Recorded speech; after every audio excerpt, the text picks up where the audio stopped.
In our fifth and final example, we're going to solve the quadratic of negative 4r squared minus 16r equals negative 44 by completing the square.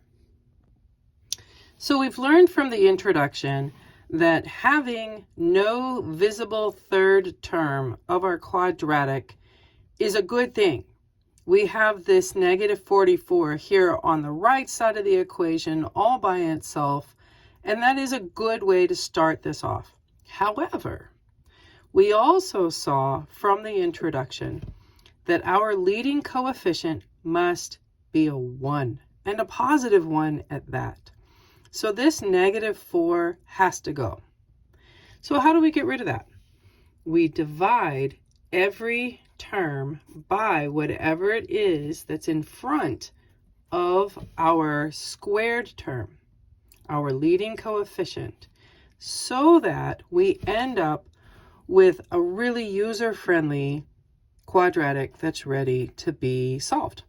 So negative 16 divided by negative 4 ends up making a positive 4r plus the unknown. Let's save this space already so that we don't have to fill it in later. Negative 44 divided by negative 4 ends up equaling a positive 11 plus our unknown. Now we can continue the process of completing the square just like you normally would. So we know that to find out what this unknown is, we have to take our b term, cut it in half, and then square it. So our b term is a 4, and 4 divided by 2 is 2. We take that 2 and we square it, recreating a 4. And it's that 4 that ends up going in those two boxes. So now that I know what goes into these two squares, that 4, we can go ahead and condense our quadratic. Now, if you looked at the previous lesson that was just completing the square, not solving, we would have to backtrack and go figure out what actually was in the original third term location. But because we're not just completing the square, we are actually solving it, we can walk forward just like normal and begin the process of condensing this quadratic, this trinomial, which we know is going to be our variable r.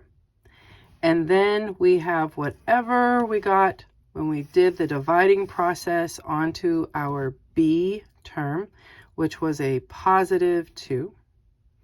And then we can also go ahead and condense 11 plus 4, making 15. Now that we've done the condensing, let's go solve. To get rid of the squared term, we have to take the square root of this binomial. And what you do on one side of the equation, you have to do on the other. And when we take the square root of a constant term of a plain number, then we have to account for the positive and negative versions of it. And we did this so that the squared would cancel out. As a result, we now have r plus 2 equals plus and minus the square root of 15. At this point, we're almost done solving for r.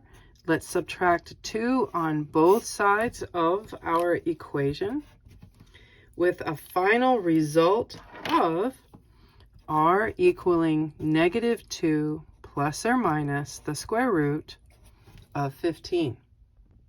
It's time to break out that calculator and see what is created when we look at negative 2 plus the square root of 15 versus negative 2 minus the square root of 15. So in your calculator, negative 2 plus the square root of 15, that ended up giving us a value of 1.87298. And negative 2 minus the square root of 15 gave us a value of negative 5.8729 5.8. And again, because this particular assignment is instructing us to round to the nearest hundredth, we know that the hundredths place is 2 decimal spaces in, and we have to look at the 3rd decimal space to tell us what to do. 5 or more, raise the score. 4 or less, let it rest. 2 is definitely 4 or less. So -2 plus the square root of 15 will be approximately 1.87. And -2 minus the square root of 15 will be approximately -5.87. So we know that our original quadratic, even with the -4 as the leading coefficient, will cross the x-axis at these 2 locations of 1.87 and -5.87. This -4 just made the width, the depth of our quadratic a whole lot larger, but it did not change the location of crossing the x-axis. And there you go.